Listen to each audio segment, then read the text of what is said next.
All right, this weekend from San Antonio, Texas, a big one. In the Bantamweight division, we have got UFC Fight Night, Vera versus Sandhagen. The winner of this fight could potentially be next in line for the Bantamweight Championship for the winner of Aljamain Sterling versus Henry Cejudo, or a date could be booked with basically the number one contender right now in Merab Dvalishvili. Obviously, the situation with Merab is that he's not going to fight for the World Championship unless Sterling either A, leaves the division, or B, loses it to Cejudo. So a huge fight, though, in terms of rankings in the Bantamweight division in the main event between Vera and Corey Sandhagen. 13 fights in this card this weekend from San Antonio, Texas. And folks, if you haven't yet, though, make sure to hit that subscribe button down below for some more UFC here on the channel. Tomorrow, we will be posting our first video with the PFL this year, PFL Europe 1, and the main event, Simeon Powell looks to make his run towards the PFL Europe Light Heavyweight Championships. You're not going to want to miss that video coming out tomorrow around noon Pacific time. Our first fight is between Hailey Cowan and Tamires Vidal. Of course, at the flyweight division for the bantamweight division, for Tamires Vidal. Her last fight was a win over Ramona Pascual in her first fight in the UFC. It is a flying knee knockout victory in the first round for Tamires Vidal, winning the fight that way, and it was her first win by knockout in her career. We came into that fight with Pascal talking about, the submission game of Vidal, how she's really good on the ground, her jiu-jitsu's pretty solid, but then she goes in there and she knocks out Ramona Pascual in the first round. Given Ramona Pascual did not have the most success in the UFC, she did go 0-3. She is now trying to book fights in Invicta. She was booked for 2 fights earlier this year.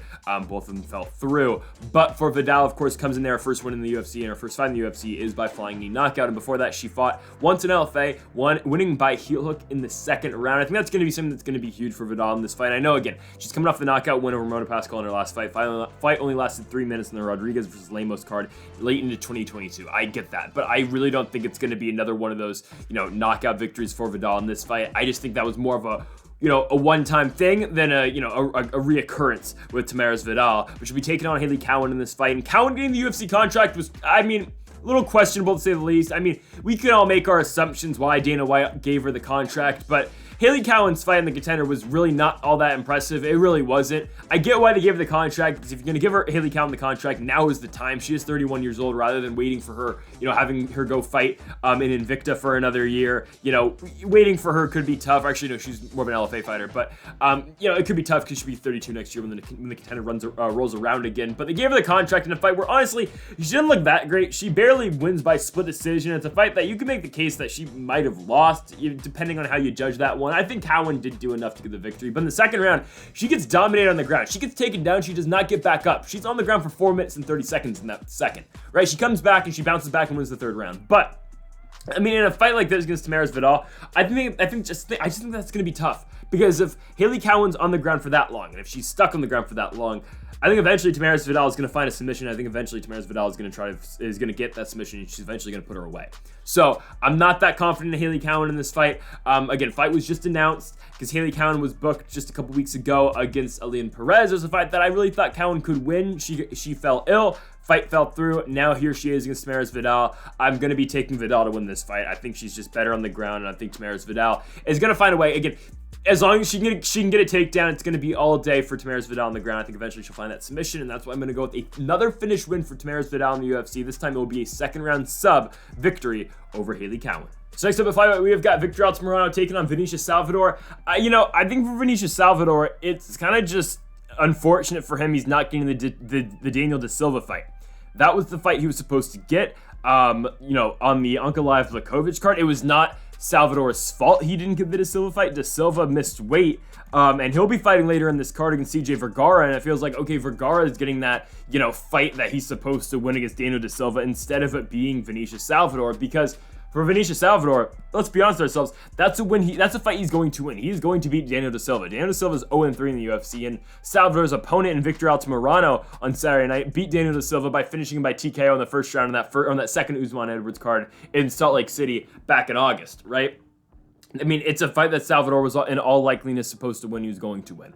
And now he gets Victor Altamirano instead, which is a way tougher fight, I think. But for Vinicius Salvador, this guy's got pop. Vinicius Salvador has got power on the feet. He's got power that some flyweights do not have. The guy's got 13 knockout victories. He's got 14 wins professionally. 13 of them are by knockout. He has got pop on the feet. Like, Vinicius Salvador will sit you down. He, knocked down now UFC fighter Shannon Ross 3 times in their fight in the Contender Series. It was interesting how Shannon Ross got his shot in the UFC. They brought him in basically for that card in Australia because Ross loses to Salvador. He gets knocked down in the second round, but they give him the shot anyway against Clinton Rodriguez, and Rodriguez finishes him within a minute in their fight at UFC 284. But going back to my point of Vinicius Salvador, this guy's got so much power. He does. And, forego the fights that he had before his now 4-fight winning streak, because he did lose three out of his 4 fights against like some good guys. The one that does pop out is Jafel Filo, who just fought not Jake Hadley, he just fought Hamid Mokaev on the Usman Edwards card just on Saturday in London. But for Salvador, again, 4 fights, all 4 wins in his last 4 fights are by knockout. Given 2 of them are against guys who are 0-0, but the Shannon Ross fight's huge, and the Gomez fight that he wins back in 2020 is good. Gomez was 9-3 going into that fight. Gomez is now at 10-5, which isn't as great, but again, you get my point with it, right? Vinicius Salvador's got power. It's no matter if he can hit Victor Altamirano, because Altamirano does have some power too. He did knock down De Silva in that fight at UFC 278, but he does get knocked down in his own right by De Silva, because say what you want about De Silva will throw. He will throw, and it's either he's going to get knocked out or he's going to swing trying, right? And then for Altamirano in his first fight of the promotion, I thought he beat Carlos Hernandez. I thought he did. It was a razor thin split decision loss to the Mahashev and Bobby Green card back in February of 2022, and then he got his UFC contract by beating Carlos Candelario on the Contender Series.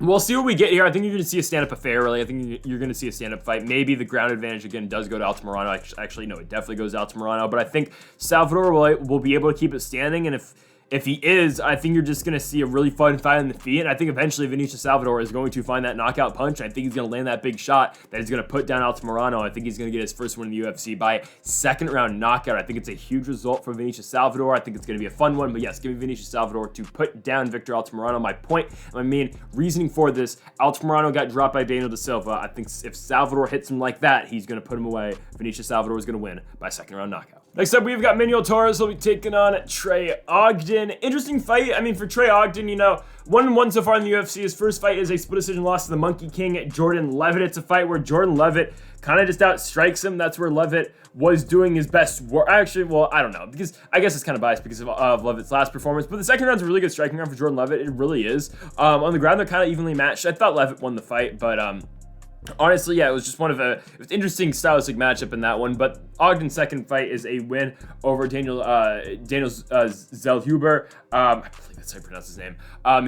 He beats him by unanimous decision. That fight was a while ago. It was in September. Ogden's a huge underdog in that one. He's at plus 310. Did not think he was going to win that one. He comes in there, wins it by unanimous decision. Goes in there, just basically outstrikes his way to victory. Doesn't really get into too much danger in that fight and wins it by decision. He'll be taking on Manuel Torres in this one. For Manuel Torres, honestly, not really sold yet, because his one win's Frank Camacho, right? I mean, his one win's Camacho. It was about a year ago. Frank Camacho was coming off, I believe it was a long time off. Hadn't fought in 2 years. His last fight was a loss to the Guitar Hero Justin James, who's no longer in the UFC. So Torres goes in there. He does what he's supposed to Frank Camacho. He knocks him out in the first round. It's what we expected in that fight. And Torres goes in there and he wins the fight. So now he gets Trey Ogden.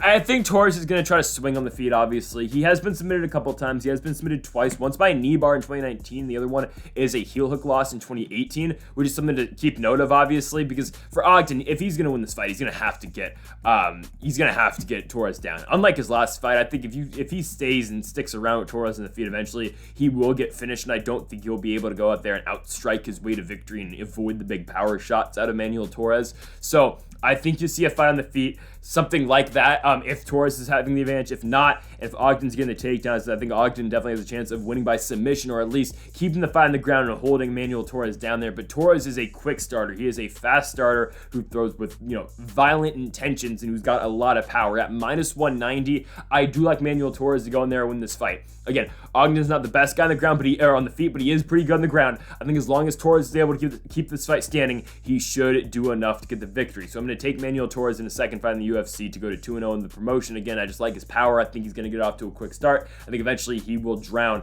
Trey Ogden on the feet. I think he'll put him down, giving Manuel Torres a first round knockout victory. And this is the fight I was talking about earlier. We got CJ Vergara taking on Daniel Silva. De Silva, Lacerda, I'm not sure, because the UFC's website has got Lacerda. Tapology's got De Silva. I'm still going Daniel da Silva, but I think they call him Lacerda. I'm not sure. Anyways, nonetheless, Daniel Lacerda is 0-3 in the UFC. First fight in the UFC, loses to Jeff Molina, gets knocked down in the second round. Knee bar by Francisco Figueiredo in his second fight in the first round, and then finished in the first round by Victor Altamirano. It's been a tough road for da Silva so far. And now you give him a guy in CJ Vergara. And okay, Vergara's a guy who maybe, we were talking about how Vinicius Salvador missed out on the da Silva fight. Because we're talking about da Silva like it's kind of just a fight that he's 100% going to go in there and win. Sure. But this is the fight that, honestly, it's a fight that Vergara needs more than Salvador. Salvador is making his UFC debut, but for Vergara, if he loses this fight, he's probably out the UFC. And I hate that we're talking about Daniel da Silva as a guy who is likely going to lose his next fight no matter what, but I feel like that's the way this is kind of going to go. Vergara is likely going to beat Daniel da Silva. So when you're just talking about it like that, right, Vergara kind of needs the win a little bit more than Vinicius Salvador needs it, because Vinicius Salvador has likely got 2 more shots at it if he doesn't win his first fight. Vergara, this is likely his last fight before he goes back to Fury if he loses. But for Vergara, his UFC run is gone. A win on the Contender Series over Bruno Correa. He goes in, he loses to Ode Osborne, the Picasso of MMA, and Osborne beats him by unanimous decision on the Usman Covington 2 card. He beats Clayton Rodriguez by split decision, and then he goes in after that. He gets subbed in the second round in a fight where he's, you're going to lose to Tatsuro Taira. Tatsuro Taira is very good. He's undefeated in the UFC. He's only 23 years old. This is a guy who, 5 years might be fighting for a world championship or may be the world champion, right? So for CJ Vergara, he'll be taking on Daniel da Silva in this one. For da Silva, if he's going to win this fight, he's going to have to win it by knockout. That's really how this fight goes. He's going to have to swing big, because if he doesn't, he's likely going to lose. And I don't know how he's going to lose. He'll probably lose by knockout, because Vergara does have some pop. Again, haven't seen it so far in the UFC, but outside the promotion, 6 knockout victories. So that's likely what it will be if Vergara wins this fight. But that's probably what it will be for Lacerda as well, right? I mean, it's rare where you get these fights at flyweight where you got 2 guys with a lot of power and 2 guys who honestly will just throw. But I feel like that's more of a result of, okay, da Silva not being the best fighter and a guy who is a little bit chinny, who's been knocked down before in the UFC. And for Vergara, a guy who does have some power that we haven't seen especially yet in the UFC itself, but he's taken on a guy who's very susceptible to being knocked down. And he's also taken on a guy who does have power in his own right, who is willing to throw and get into these wild firefights. So I think that's kind of what we get here. I think we do get a crazy fight for however long it is last. I think that's the main reason this fight's a little bit higher on the card than Altamirano and Salvador, even though I think we'll probably see a knockout in that fight with Vinicius Salvador. But I think it's, again, a fight set up for CJ Vergara to win. He's got more power than Daniel da Silva, and he should be able to put him down and knock him out. So I'm going to take Daniel da Silva to get knocked out. He'll go to 0-4 in the UFC, and again, CJ Vergara with that first round KO will send him out the promotion. Now we've got Trevin Giles taking on Preston Parsons, of course, at 170 pounds. For both men, both men haven't fought in a while. Trevin Giles' last fight was in September of 2020. I guess actually not that long ago, where he beat Luis Cosi by unanimous decision. It has been a while, though, for Preston Parsons. The last fight being in March of 2022, beating Evan Elder by unanimous decision, picking up his first win in the UFC. And it was a fight where Preston Parsons, very active on the ground. A lot of wrestling in that fight. You go 130-26 scorecard in there. Preston Parsons was dominant wrestling in that fight against Evan Elder, and he was persistent on trying to get a submission. He did not end up getting the submission. He didn't, but he goes in there and he 5 submission attempts in that fight, 4 out of 6 takedowns, 8 minutes of control time.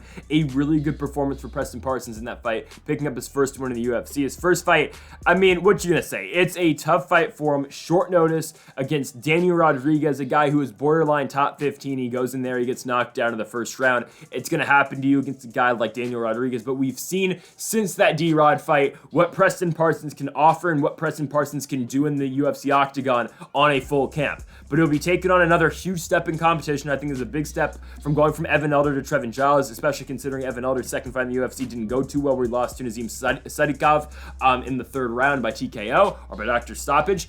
Parsons will now get Trevin Giles. Now, Trevin Giles is the guy who, again, beat Luis Cosi in his last fight by unanimous decision. Not the most impressive fight. It was kind of boring. Giles just goes in there and just does enough to beat Cosi. He wins the first 2 rounds, banks those first 2, and the third round just kind of gets taken down, just kind of lays there in that third round. But the first 2, Again, not overly exciting, but Giles, again, just does enough to win those first 2 rounds. And it's a fight they need to win because he's coming off back-to-back losses to the likes of Michael Morales and Dricus du Plessis. But don't forget that when he had before Dricus du Plessis, he goes in there, he beats Roman Dolidze by unanimous decision. A guy in Roman Dolidze who a lot of people thought beat Marvin Vettori last night. Before that, Giles beats Von Lewis. He beats James Krause.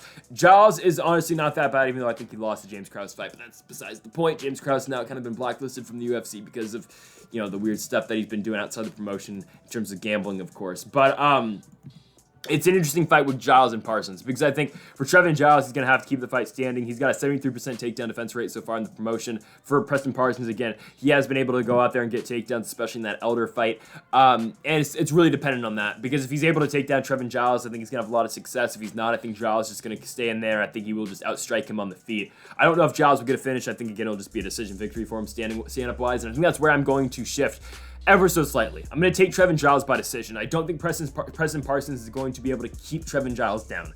I don't know if this is going to be the most entertaining fight, honestly, considering what Giles' last fight against Kosi was, but I think it'll just be a fight where Giles just does just enough to win the fight, and it's nothing we're talking about on Monday morning. But I think Trevin Giles is going to win. I think we'll keep the fight standing against Preston Parsons. I think he's going to win by unanimous decision. So give me Trevin Giles again by unanimous decision. Now we've got Stephen Ocho Peterson taking on Lucas Alexander. Should be a fun fight, and this is the type of fight that should be on a show like this or an event like this, a fight night card in front of a crowd, because this is the type of fight that is a crowd pleaser. Lucas Alexander, Stephen Ocho Peterson. This is not a fight that's going to hit the mat. I mean, if Stephen Ocho Peterson was a little bit better at wrestling, and there would be a obvious way for him to win this fight, and there's an obvious way I think to beat Lucas Alexander. I think it is by wrestling him. I don't think he's the greatest on the ground. He's been submitted 3 times in his career, and that's what Joe Anderson Brito did to Lucas Alexander. And Alexander's first fight in the UFC kind of exploited that weakness out of Alexander. But I was first made aware of Lucas Alexander. It was his fight before his UFC debut.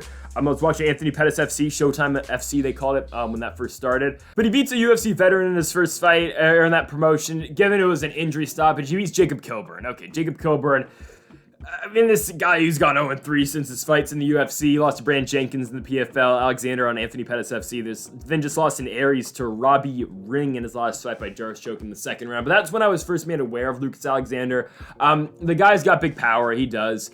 He's got big power for a featherweight. He's going to go in there. He's going to swing with you. He does have some pretty good gas tank too. So he's going to stay on the feet and he's going to strike.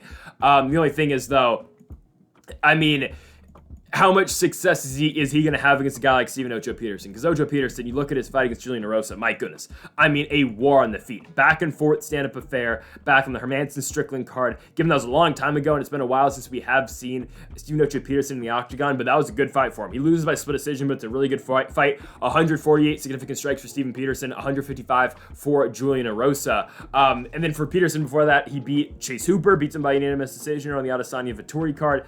TKO or knocks out Martin Bravo back in 2019 in Mexico City with a spinning back fist. I mean, Peterson's not bad. He really isn't. And this is a fight that he should win. He should theoretically go in there and beat Lucas Alexander. He should. He should be able to outstrike Alexander. I think power-wise, I think maybe Alexander's got a slight advantage, but as long as Alexander's not able to land that one big shot and put down Ocho Peterson, make it so Peterson can't get back up, Stephen Ocho Peterson should win this fight. Again, I think there's a very clear way to beat Lucas Alexander. It's just not the route that Stephen Peterson will take, especially in front of a crowd. This is a guy who wants to go out there and put on a show for the fans.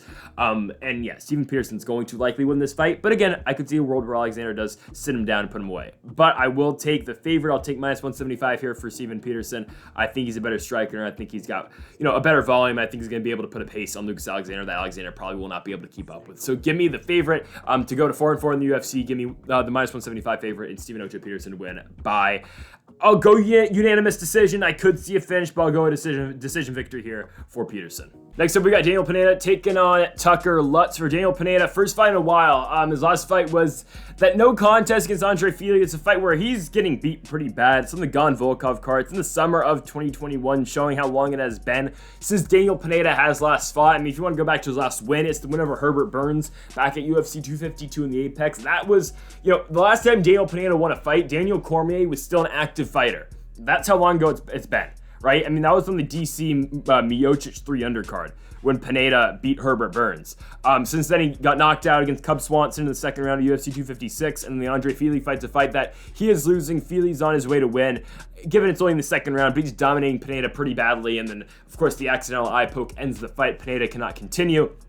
His eye shuts, and now Pineda hasn't fought since, but now he gets Tucker Lutz, a guy in Tucker Lutz, who is 1-1 in the UFC. His first fight is a unanimous decision victory over Kevin Aguilar. Lutz goes in there and he, out-wrestles Kevin Aguilar, wins that fight, but really, it's the wrestling that he does in each round. I mean, Lutz scores a takedown in every single round, but it's also the striking that he does in each round as well, which picks up the victory for Tucker Lutz, beating a guy in Aguilar who I believe he's not fought since. No, he's not fought since the Tucker Lutz fight, so I don't think Aguilar fights anymore, if I'm being honest. And then Tucker Lutz after that gets a fight against Pat Sabatini. Sabatini's pretty solid, though. I know he just lost to Damon Jackson where he got finished in the first round, but I will, keep saying how good Pat Sabatini really is. The guy's 4-1. He beats Tucker Lutz by unanimous decision in their fight. Sabatini was the better wrestler. He went in there, got 10 minutes of control time, actually 11 minutes of control time against Tucker Lutz in that fight. But, this is an interesting fight with Pineda and Lutz. Pineda is getting up there in age, though. He is 37 years old. He is getting older. And Pineda's a guy who, a lot of wins by submission. I mean, just a lot of wins in general. Pineda's got 27 of them, but 18 wins by submission, 9 of them by knockout. But it will be the ground game that I think will be very interesting in this fight. Because Tucker Lutz is a guy, again, who in the Kevin Aguilar fight, you mix it up with the wrestling and the striking. But if he can mix it up against Daniel Pineda, I think it's just going to be a very tough fight stylistically for Pineda. I think if Lutz, again, is mixing it up with the wrestling and the striking, I think it's just going to be tough for Pineda to deal with what Lutz can offer him. We'll see, though, because, again, Pineda could catch him in something, 100%. Pineda could catch him in a submission. Again, Pineda's only win in the UFC is that win over Herbert Burns where he got him in a crucifix, and, again, that was a result of the damage Pineda and the work Pineda was able to do on the ground, even though in that fight, Herbert Burns did take him down 3 times, but in that first round, again, it is Pineda out-wrestling Herbert Burns, holding him for 4 minutes. Burns does get 2 takedowns in the second round, but Pineda reverses positioning, and he gets the finish down on the ground as well. I like Tucker Lutz to win, though. I think Lutz is better than Pineda on the ground, especially Pineda, who is 37 years old. Pineda's getting up there in age. He didn't look that good at all in the Andre Fili fight. And I think Tucker Lutz, if he's able to dictate where this fight ends up, he's going to win it, obviously. And I think that's what he's going to be able to do. I think Tucker Lutz is able to dictate where this fight with Daniel Pineda takes place. If it takes place on the ground, if it takes place on the feet, wherever, I think Lutz should have the advantage. And I think especially Tucker Lutz is going to want this fight in the stand-up game.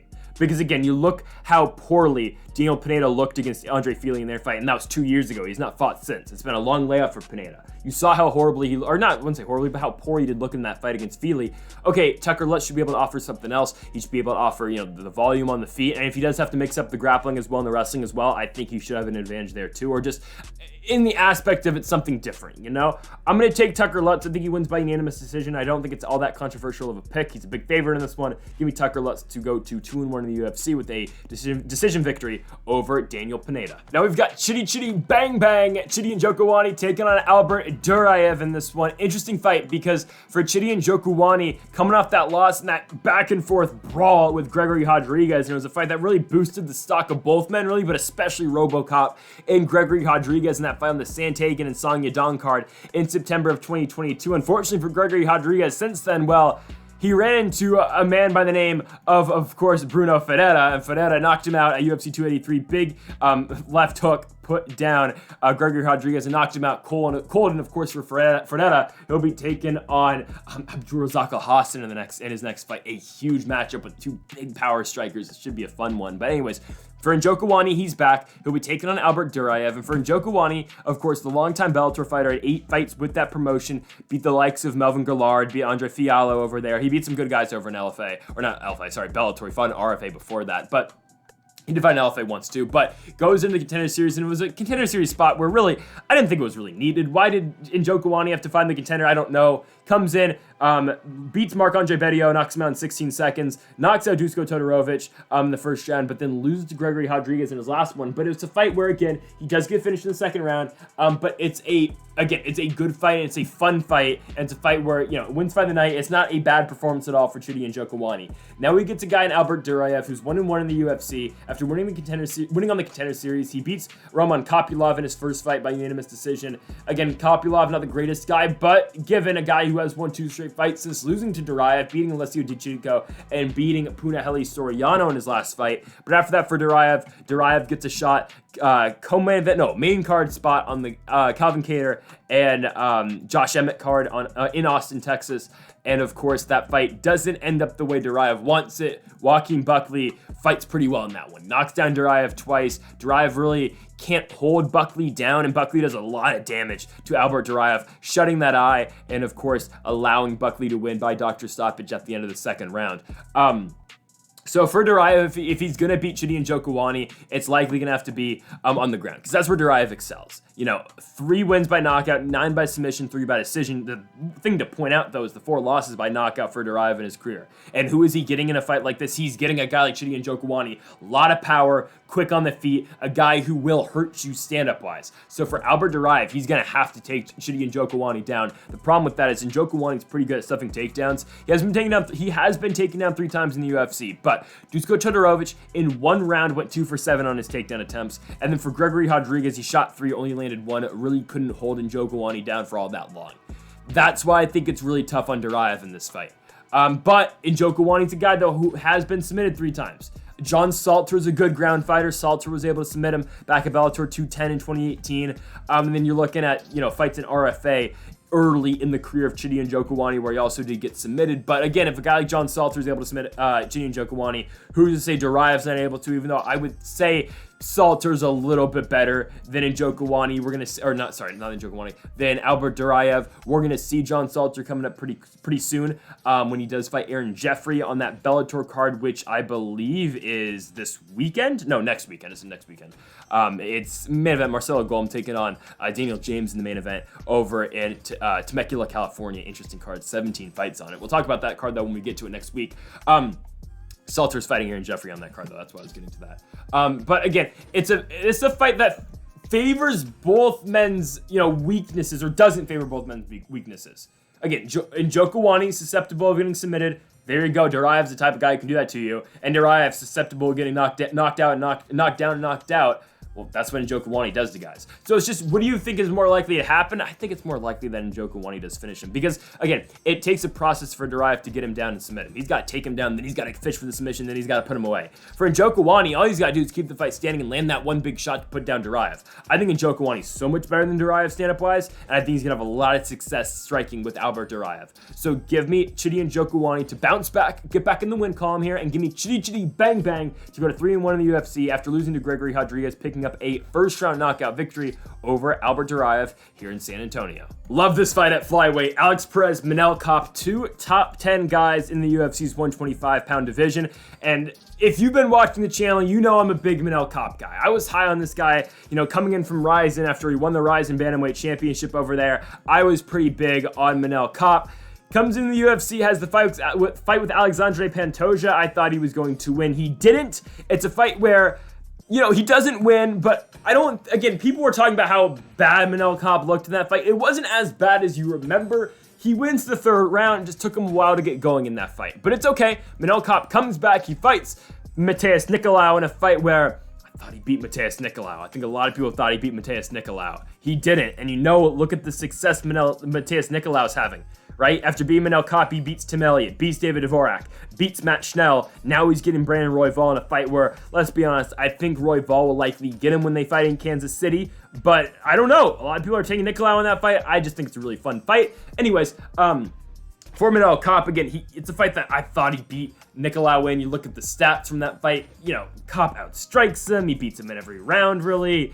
I don't know.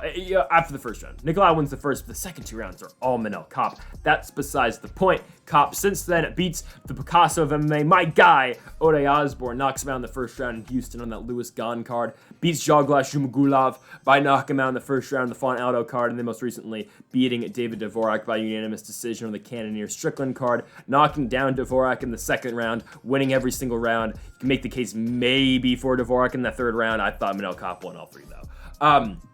But you know how big I am on Kape. I think this guy's really good. I think, really good striker. A lot of power for the weight class, and just a fun fighter to watch, Manel Kape. I mean, very flashy on the feet. He's fun. He's a really fun fighter, and he's only 29 years old. The star boy in Manel Kape, 3-2 in the UFC, looking to make it 4-2 with a fight and a win potentially over a guy who fought for the championship back in 2020 in Alex Perez. Now, for Alex Perez, whether it's been his fault or it hasn't, he's been very unlucky when it comes to actually having fights. You look at his fight that he has since since he loses to Deiveson Figueiredo in the pay-per-view main event for the World Championship. He gets submitted with a guillotine choke in the first round. Figueiredo, it's kind of a mismatch. Figueiredo goes in there and beats him. That's besides the point. For Perez, since the Deiveson fight, has a fight scheduled against Matt Schnell. Fight doesn't happen on UFC 262. Oliveira Chandler. Perez withdraws. Then Askar Askarov he's booked against. Askarov withdraws. Booked against Matt Schnell in September. It's rescheduled to December. Then Schnell has to withdraw from the fight in December due to medical reasons. Then at UFC 271 in Houston, he's supposed to fight Matt Schnell again. Perez misses weight. Then he's booked against Askar Askarov on a card, on the Long Island card on Ortega versus Rodriguez. Fight doesn't happen. Askarov withdraws from the fight, but then he gets Alexandre Pantoja 2 weeks later. He loses. Pantoja submits him in the first round in 90 seconds. Then he's booked against Amir Albazi for December. Doesn't happen. Then he's booked last month on the UFC 284 card, Mahasha Volkanovski against Kai Kara-France. Kai Kara-France gets hurt. Now it books us to Manel Kape. Hopefully Alex Perez actually gets to the octagon. It has been tough for him. It's been tough for the man to find fights. Whether, again, it's been his fault or it hasn't, it's just been tough for him. But what is true, though, is Alex Perez is a good fighter. He's a talented fighter. But let's be honest, he has not won a fight since June of 2020, where he beat Jussier Formiga, a guy who's no longer in the UFC. Alex Perez does not have a win right now in the UFC against anyone who is still in the UFC. Formiga's not in the UFC. Espinoza's not in the UFC. De La Rosa, Torres, Shelton. None of these guys are still in the UFC. And Perez's losses are Joe Benavidez, Deiveson Figueiredo, Alexandre Pantoja. Perez has not beat a guy who's still in the UFC. That's what's a little bit tough. And I think that's what's tough in picking Alex Perez here. Because I think we made a lot out of the Jussier Formiga fight. And for good reason. He kicks the hell out of Formiga's legs. And really, should Formiga still be in the UFC? 100%. He should still be in the promotion. He is old. He is 37 years old. But still, why this guy got cut after losing to Benavidez, Moreno, and Perez is ridiculous. He came back on LFA. In LFA, he won, even though he missed weight at bantamweight. He beats Felipe Burns. He submits him with a rear naked choke in the second round. The guy should still be in the UFC. He should still be in the UFC, but again, loses to Perez. Perez gets the win, but against a guy who's 36 years old and he hasn't really beat anyone else since. So that's what just makes it tough to pick Formiga, to pick Alex Perez, just because we haven't seen him too, and he's only been in the octagon for 4 minutes since 2020. But Manel Kape's been active. Manel Kape's been knocking guys out. He's quick. He's got maybe the most power at 125. And I just think it's very difficult for Alex Perez in this one. Coming off that layoff or, not having all that much octagon experience since his run to the championship or the championship fight, Manel Kape's gonna, I think Manel Kape's gonna put it on him. I think Kape is going to come out there, explode out the gates. I think he's gonna go in there. I think he's gonna knock out Alex Perez in the first round. It's gonna be Starboy Manel Kape to pick up his 4th win in the UFC, picking up a first round knockout victory over Alex Perez. Now at women's flyweight, we have got the future, Maycee Barber. I mean, is she really the future anymore? I don't know. She's 24 years old, which by no stretch of the imagination is old for a fighter at all. She's still got her entire career ahead of her. I think it was just that she was saying she was going to be the next, or she was going to break John Jones's record of the youngest UFC champion in history. Obviously, she didn't, but she's taking on Andrea Lee in this fight. It's interesting because Andrea Lee loses her last one to Viviane Araújo.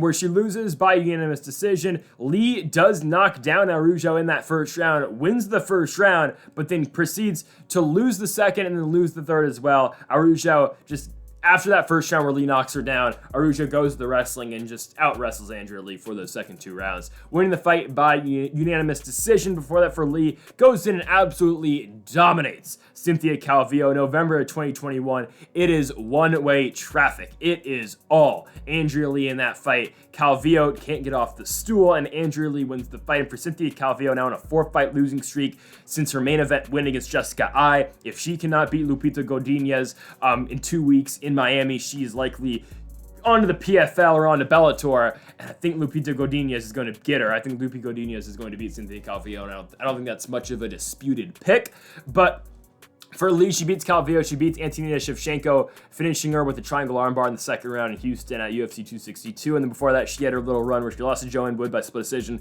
lost to Lauren Murphy, lost to Roxanne Modafferi. Now she's back, though, winning 2 out of her last 3, taking on Macy Barber, a fighter who, again, she had the whole thing after she beat JJ Aldridge and after she beat Jillian Robertson, where she was getting all these knockout finishes, that I'm going to run through the entire division, I'm going to knock out everybody, I'm going to be the youngest champion in UFC history.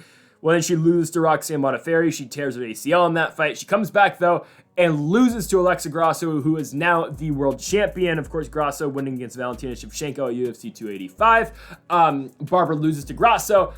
Comes back, beats Miranda Maverick in a fight that nobody thought she won, but she gets the nod barely. Beats Montana De La Rosa by unanimous decision, and then beats Jessica Ai by unanimous decision as well. Jessica Ai since retired after that Macy Barber fight, called to be on Joe Rogan's podcast for the 10th time. Joe Rogan still does not want her on his podcast. I think I know why. Just because, I mean, the point of doing a podcast is to get people to watch it or listen to it.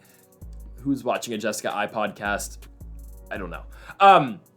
But you get Macy Barber and Andrea Lee in this one. Barber, again, has not knocked down anyone since the Jillian Robertson fight, has not knocked out anyone since, her little 3-fight winning streak to start her UFC career. But she has been winning, and she has been winning by decision. She's been out-striking her opponents, and she's been getting it done. I think she'll beat Andrea Lee. I think she will. I think if Macy Barber has to go to wrestling, I think she can go to it. I think that is a definite thing for her in this fight. You saw that she was able to do that some to Montana De La Rosa. She was able to get De La Rosa down. She was able to control De La Rosa. And the Jessica Ai fight, Jessica Ai, though, finds her most success by grappling and wrestling Macy Barber. It's just that she wasn't really able to do anything when she had Macy Barber down. I don't think Andrea Lee is going to be taking down Barber, though. Like, yeah, she did that to Modafferi some. She did that to Antonina Shevchenko, though, some. But I just don't think Lee's going to be able to get Barber down to the ground. And I think, if anything, it's going to be Barber taking down Andrea Lee. I don't think that's going to happen, though. I think you're going to see a stand-up fight. I think Lee's going to try to, use her kicks. She's going to go, of course, Andrea Lee, ha, ha, ha, ha. Just when she strikes, it's just a thing. I think that's what she's just going to try to, use her kicks. Use her, try to stay away from Barber at the same time, but, using her volume to her advantage. I think Barber, again, has developed more into, I wouldn't say a technical striker, but she's not always looking for the knockout like she used to do when she was fighting some of these lower level strikers like Hannah Cyphers and Jillian Robertson. Nonetheless, I think Barber should win. At minus 225, I do like Barber a lot here. I don't think she'll be able to get a finish, but I think, again, her striking should be better than Andrea Lee. If she has to go to the wrestling, I think she can go to it. I think she can take Lee down and hold Lee down, like what Araujo did to Andrea Lee. So giving Macy Barber the favorite in this one to go to 7-2 in the UFC with the unanimous decision victory over Andrea Lee. Nate Landwehr is back, and all the hype this man has produced off of his last 2 performances is crazy. I think there should be more hype on Nate Landwehr, and that's the reason I think Nate Landwehr is in this spot against Austin Lingo on a main card of a fight night card in front of a crowd. Because this is going to be the fight that is going to get the crowd going. I don't know how exciting really the co-main event is going to be with Holly Holm and Yana Santos, but this is a fight that will get people excited with Landwehr and Austin Lingo. Because you look at the last 2 fights Nate Landwehr's had. The Ludovic Klein fight. Wins performance of the night bonus by submitting Ludovic Klein deep into the 3rd round, winning that fight by anaconda choke. Given it's a fight that Nate Landwehr is likely on his way to winning, but still it's a really impressive performance for Landwehr, winning the fight up until the finish and getting the anaconda choke. Again, winning by submission in the 3rd round, but his last fight is the fight that Landwehr will be known for in the UFC. It's the great fight that he's got with David Onama in San Diego, California, beating Onama by majority decision. It's a fight that he's getting his ass beat in the 1st round. Onama's outstriking him. Onama's knocking him down. But in the 2nd round, Landwehr comes storming back, takes down Onama in the 3rd round, just back and forth on the feet. But Landwehr gets the better of David Onama, and Nate Landwehr wins the fight by majority decision. This guy's going to bring it. We talked about that earlier with the guy in Steven Ocho Peterson, that he's going to bring it in every single fight that he's got. But Nate Landwehr is that type of guy as well. He's going to bring it on the feet. He will wrestle you if he has to. The guy's got a really good gas tank, and Nate Landwehr is there for a fight. Since we have to talk about it, we'll talk about his 2 losses in the UFC. It's a flying knee knockout loss to Julian Erosa, where he gets knocked down in the first round. In between his two losses, he's got a win over Darren Elkins, where, it's the fight in Jacksonville. He wins by unanimous decision. The entire damn octagon was covered in red because of the blood that was coming out of Darren Elkins and Nate Landwehr because of that back and forth war on the feet. And then, of course, his first loss is an outlier, I would say, Herbert Burns. Not a great loss, but that was all the way back in January of 2020 in Raleigh, North Carolina. For Austin Lingo, finally coming back to the UFC after, his win over Luis Saldana in 2021 in August, beats him by unanimous decision, booked 3 times since then, once against Jonathan Pierce, fight doesn't happen, Lingo gets hurt, booked against David Onama, Lingo has to withdraw, and then he gets Ricardo Ramos. Ramos misses weight. That was supposed to be on that card, the UFC at the Virgin Hotel, in Vegas, and Ricardo Ramos and Lingo never fight. So now you get Lingo and Landwehr.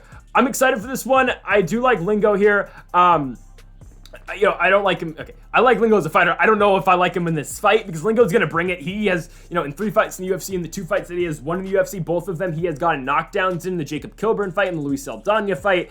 Given Kilburn's not the greatest guy, we talked about him earlier in the video. He did lose to Yusuf Zalal in his first fight in the UFC. But again, I'm just excited. Landwehr and Lingo, this is a good one because both guys are going to bring it on the feet. You're going to see a back and forth fight on the feet. I think Landwehr eventually is going to get him, though. I think Landwehr is the better striker. I don't know if Landwehr is going to get a finish, and I think there's an advantage for Nate Landwehr on the ground as well. I think Landwehr, if he has to, can go to the submission game like he got that Anaconda choke finish against Ludovic Klein. But I don't think that's going to happen. I think you're just going to see striking between these two guys. I think Nate Landwehr is going to get the better of Austin Lingo. In a fun fight for both, I think Landwehr should do just enough to pick up the victory. Give me Nate Landwehr to win this one. He'll get it done by unanimous decision. Co-main event spot, I don't know honestly how exciting this fight is going to be. Holly Holm, Yana Santos. Because for Yana Santos, it is her first fight back since giving birth, of course, married to UFC fighter Thiago Santos. They had a child. I don't know exactly when, but I know they had a child. And Yana, or of course, the formerly known as Yana Kunitskaya, is now Yana Santos, if you were wondering, if you couldn't tell. But Yana Santos fighting Holly Holm now. For Yana Santos, her last fight back in 2021, where she got finished by Irina Aldana in the first round. Irina Aldana beat her on that Poirier-McGregor card. It's a fight that Aldana knocks down Santos. She finishes her on the ground, and Aldana wins the fight that way.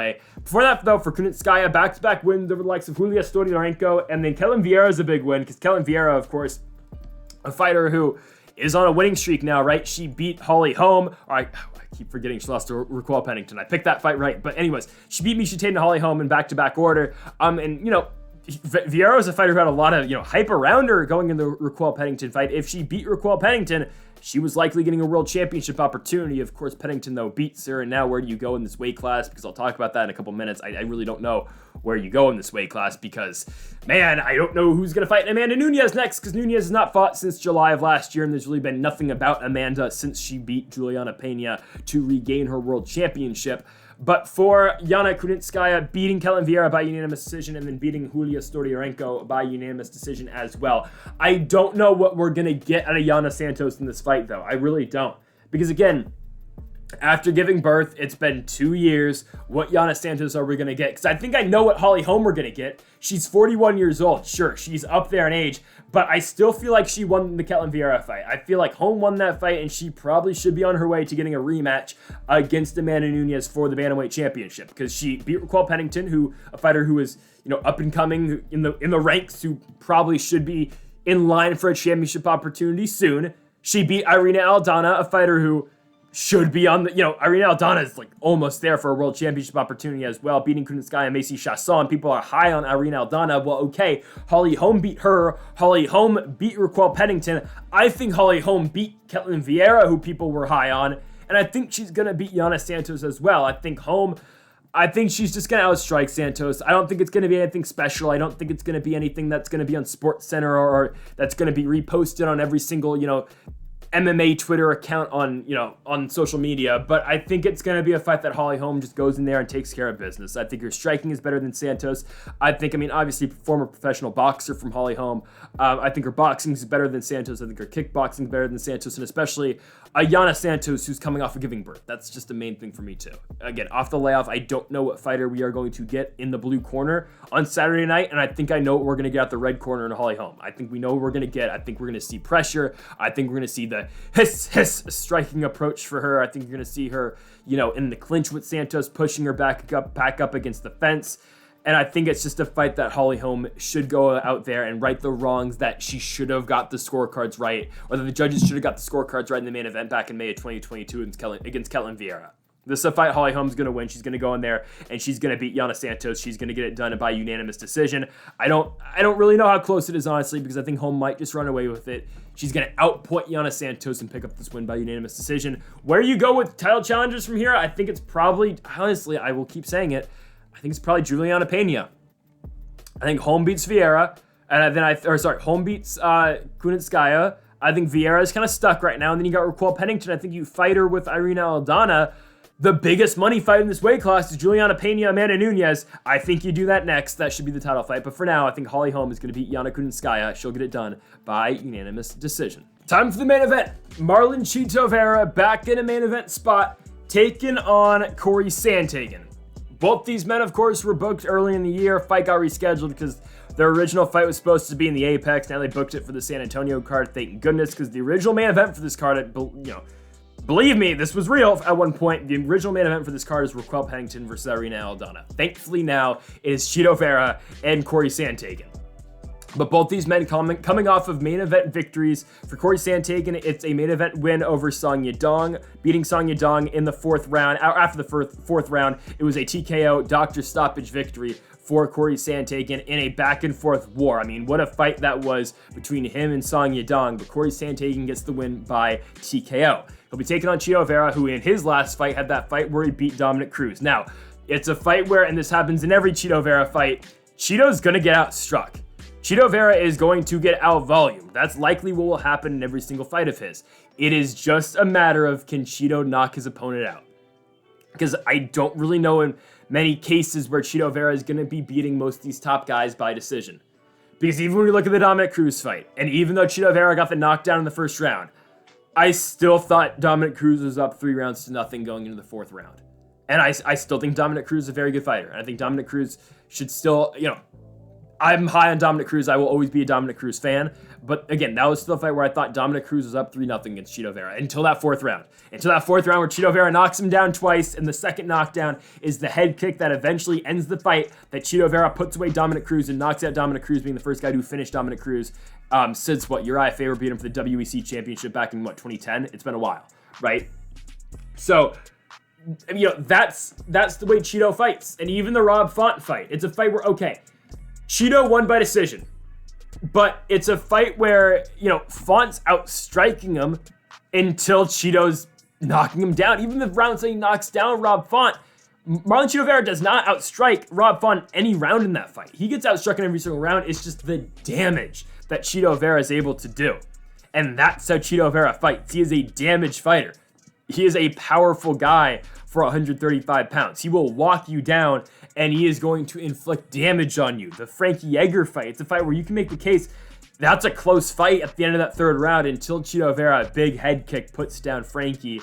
And again, Frankie Yeager was never the same since. I know he only had one fight since then, but man, that's the way Chito fights. He's looking for the knockout at all points in the fight. We'll see how this goes against Corey Sandhagen, a guy who's got a very good chin. A guy in Corey Sandhagen who's taken 149 significant strikes from Piotr Jan in the fight and did not go down, or did go down once, but stayed in the fight and went the full 25. A guy who took 110 from TJ Dillashaw. Corey Sandhagen's a good fighter. And I think this fight is kind of the same like every single Chito Vera fight. It's just a matter of, can Chito find the knockout? Or if he's not, can Chito just do enough damage? Can he do enough damage to his opponent where he wins the rounds, where he's losing until he gets the knockdown? Because that's the way Marlon Vera fights go, especially as of late. That's the way it is. Because this guy's got scary power for the weight class. And also, can he hit Corey Sandhagen? That's going to be a thing as well, because Corey Sandhagen will be the bigger fighter in this fight. Sandhagen's 5'11", Chito Vera's 5'8". Given though they have the same reach, I think Chito Vera's actually got a half-inch reach advantage on Corey Sandhagen. But that's the fight. That's the way this fight is going to be fought. Corey's going to be outstriking Marlon Vera, and Corey Sandhagen will likely, numbers-wise, he will likely outstrike Chito Vera in every single round in this fight. It is just a matter of, can Chito Vera eventually find the knockout, or can Chito Vera knock down Corey Sandhagen enough, or do enough damage and inflict enough damage on Corey Sandhagen to the point where he's winning rounds that way? That's how this fight ends up. This fight's not hitting the mat. It's not. This is a pure stand-up fight. Sandhagen's good. Sandhagen's got speed. Sandhagen will bring, of course, the flying knee knockout over Frankie Edgar. He will throw a lot of stuff. He'll throw the spinning back kick, or the wheel kick that he threw against Marlon Moraes that beat him on Fight Island in October of 2020. He is going to throw different stuff at you. Again, it's just a matter of, can he find a way to put it on Chito Vera, and can Chito Vera find a way to knock down Corey Sandhagen and put him down as well? That's just how this fight's going to be fought. It's a very tough fight to pick because I can see definitely both pathways for both guys, and I can really see them both happening. I can see a world where Chito Vera is going in there and, he flatlines Corey Sandhagen in the second round, or you get a fight like the Dominic Cruz fight where he is losing until each round, or even like the Rob Font fight where until eventually he finds the knockdown, he finds that big power shot, he sits down Corey Sandhagen. But I can also see a world where Corey Sandhagen just outstrikes him for 25 minutes and Marlon Chito Vera is not able to find that one big shot. I feel like I pick against Chito a lot. I feel like I don't think I've picked him since his win over Davey Grant. It's been a while. I even picked Frankie Edgar to beat him, I'll be honest with you, right? I don't pick Chito a lot. It feels like Chito's been around for a while. He's only 30 years old. Same with Corey Sandhagen. Both guys still, basically just hitting their prime as an MMA fighter. I feel like I pick against Chito a lot, and you know what? I'm gonna do it again. I think Corey Sandhagen's the guy that is not going to get flatlined by Vera. I think he's going to not get hit as much as some of these other guys. And if you're going to do that, you're going to have to, again, still out-volume Marlon Vera, but you just have to be more careful in doing so. I think Sandhagen's going to use his kicks. I think Sandhagen's going to use that jab really effectively. Chito uses his jab and his cross really well too, obviously, as he sits down most of the guys he does fight. But I think Sandhagen's just able to do enough. I think Corey's able to do enough where he's able to just, again, outstrike Vera. I think he's going to get dropped in this fight. Don't get me wrong. I think you're going to have that one moment for Marlon Chito Vera where it's like, oh my goodness, Chito's going to knock him out and Chito's going to win the fight like he did to Dominic Cruz, like he will eventually finish Dominic Cruz. But I think Sandhagen's able to pop back up to his feet. I think Sandhagen's able to eat damage really well. I think Corey Sandhagen's able to do enough for 25 minutes. I think he's going to win 3 rounds to 2. I think the 2 rounds that Chito wins will be the 2 rounds he gets knockdowns in. But I think still with a 10-point must-scoring system, Corey Sandhagen will do enough, and Corey Sandhagen will win this fight by unanimous decision. So give me the Sandman, Corey Sandhagen, to win and go to 9-3 in the UFC. And folks, thank you all for watching our UFC San Antonio Fight Night predictions here on the channel. Make sure to hit that subscribe button down below. Join us tomorrow for PFL Europe 1. We got that coming out tomorrow. You're not going to want to miss that. More PFL action here in 2023. So folks, thank you all for watching. Make sure that subscribe button down below for more. Leave a like if you did enjoy the video. Leave a comment if you disagree with any of the picks. Again, folks, thank you all for watching. And Mamba forever.